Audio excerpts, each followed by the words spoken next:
Chers frères et sœurs en Christ, une fois de plus, bienvenue dans les Minutes Bibliques.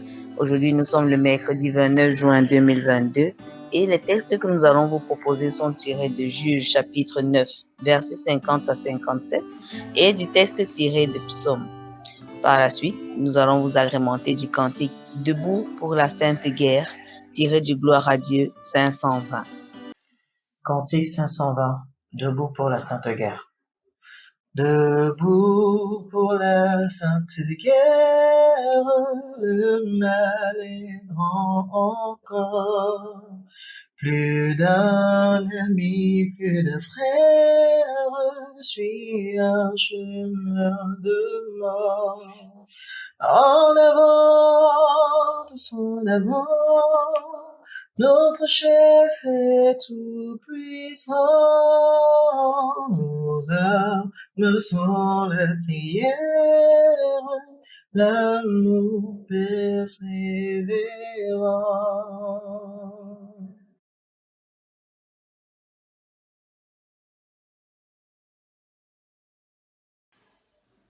Premier texte tiré des Juges, chapitre 9, versets 50 à 57. Abimelech marcha contre Thébès. Il assiégea Thébès et s'en empara. Il y avait au milieu de la ville une forte tour où se réfugiaient tous les habitants de la ville, hommes et femmes. Ils fermèrent sur eux et montèrent sur le toit de la tour. Abimelech parvint jusqu'à la tour.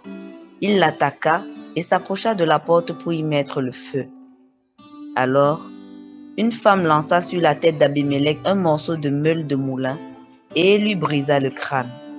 Aussitôt, il appela le jeune homme qui portait ses armes et lui dit : « Tire ton épée et donne-moi la mort, de peur qu'on ne dise de moi, c'est une femme qui l'a tué. » Le jeune homme le perça et il mourut.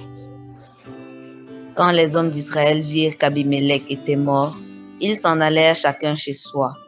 Ainsi, Dieu fit retomber sur Abimelech le mal qu'il avait fait à son père en tuant ses 70 frères. Et Dieu fit retomber sur la tête des gens de Sichem tout le mal qu'ils avaient fait. Ainsi, s'accomplit sur eux la malédiction de Jotham, fils de Jorubal. Amen. Deuxième lecture tirée du psaume 7, complainte de David. Chantez à l'Éternel au sujet de Cush, Benjamite. Éternel mon Dieu, je cherche en toi mon refuge. Sauve-moi de tous mes persécuteurs et délivre-moi, afin qu'ils ne me déchirent pas, comme un lion qui dévore sans que personne ne vienne au secours.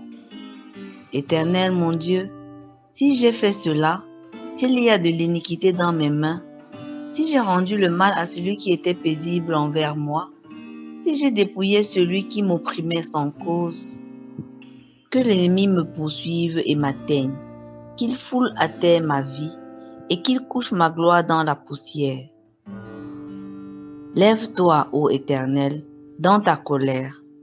Lève-toi contre la fureur de mes adversaires. Réveille-toi pour me secourir. Ordonne un jugement. Que l'assemblée des peuples t'environne. Monte au-dessus d'elle vers les lieux élevés. L'Éternel juge les peuples. Rends-moi justice, ô Éternel, selon mon droit et selon mon innocence. Mets un terme à la malice des méchants et affermis le juste, toi qui sondes les cœurs et les reins, Dieu juste. Mon bouclier est mon Dieu, qui sauve ceux dont le cœur est droit. Dieu est un juste juge, Dieu s'irrite en tout temps. Si le méchant ne se convertit pas, il aiguise son glaive, il bande son arc et il vise. Il dirige sur lui des traits meurtriers, il rend ses flèches brûlantes. Voici, le méchant prépare le mal, il conçoit l'iniquité et il enfante le néant. Il ouvre une fosse, il la creuse et il tombe dans la fosse qu'il a faite. Son iniquité retombe sur sa tête et sa violence redescend sur son front. Je louerai l'Éternel à cause de sa justice. Je chanterai le nom de l'Éternel du Très-Haut. Amen. Bien-aimés chers auditeurs des Minutes Bibliques, bonjour et bienvenue à la dévotion matinale du mercredi 29 juin 2022. Pour vous servir, le pasteur Henri-Joël Mendy de l'Église évangélique du Cameroun.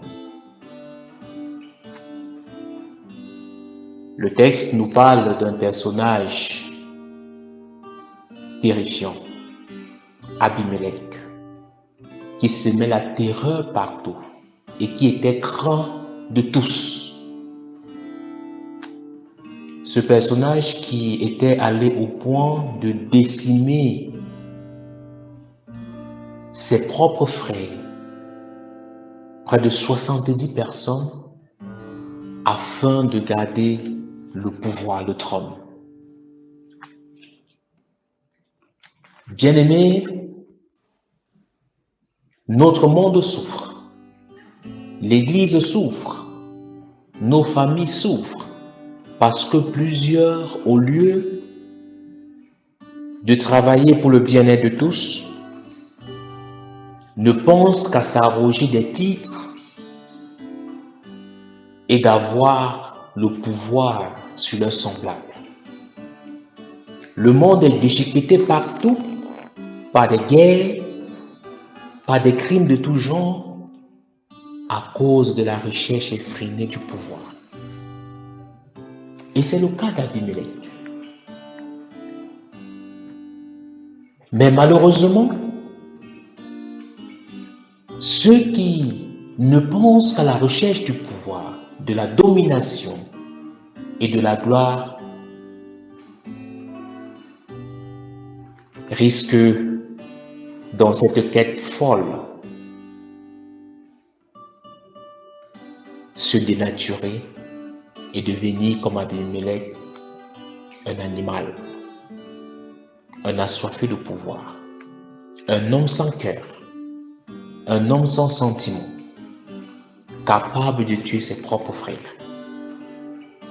Bien-aimés, peuple de Dieu, il y a tellement de personnes autour de nous qui sont comme Abimelech et qui ne savent pas qu'ils sont en fait malades et qui ont besoin de la grâce et de la faveur de Dieu. Abimelech, pendant l'une de ses conquêtes, va recevoir de la part d'une femme une meule sur son crâne et celui-ci sera affaibli et son crâne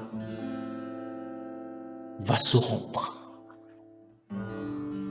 Lui qui était si puissant, lui qui était si fort, lui qui était craint par tous les hommes, va être anéanti par une femme qui n'avait qu'une meule. Voilà, bien-aimé, la fin de ce grand homme qui doit ce matin nous interpeller à la finitude de la vie de l'homme, qui doit nous interpeller à la brièveté de la vie de l'homme, qui doit nous interpeller à la fragilité de la vie de l'homme et nous donner de comprendre que nous devons nous tourner plutôt vers l'Éternel Dieu et nous laisser conduire selon sa volonté, selon sa parole. N'oublions pas que Dieu ne laissera pas impuni celui qui commet l'iniquité,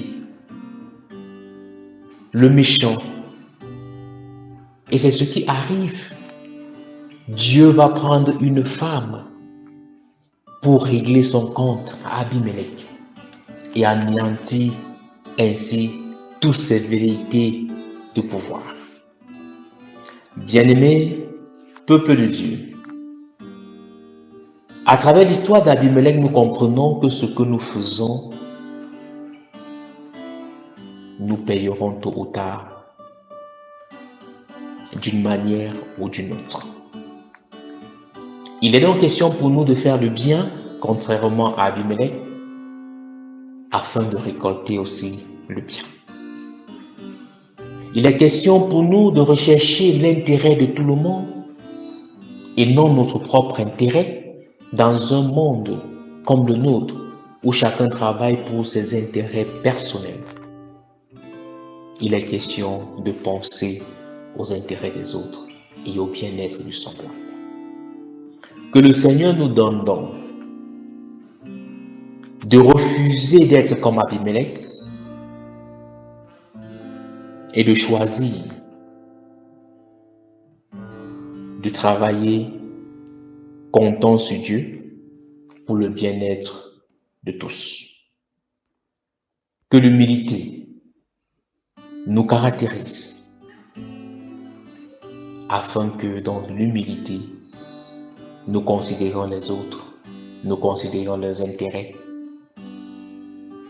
et que nous soyons plutôt source de bénédiction pour tous ceux que Dieu met autour de nous et non source de tristesse, de deuil, de lamentation, comme ça a été le cas d'Abimelech. Que le Seigneur bénisse donc en nous la méditation de sa parole et nous donne de travailler dans l'humilité en recherchant toujours et toujours la gloire de Dieu. Que le Seigneur Dieu veille sur vous en tout temps et en tout lieu. Merci une fois de plus pour votre attention.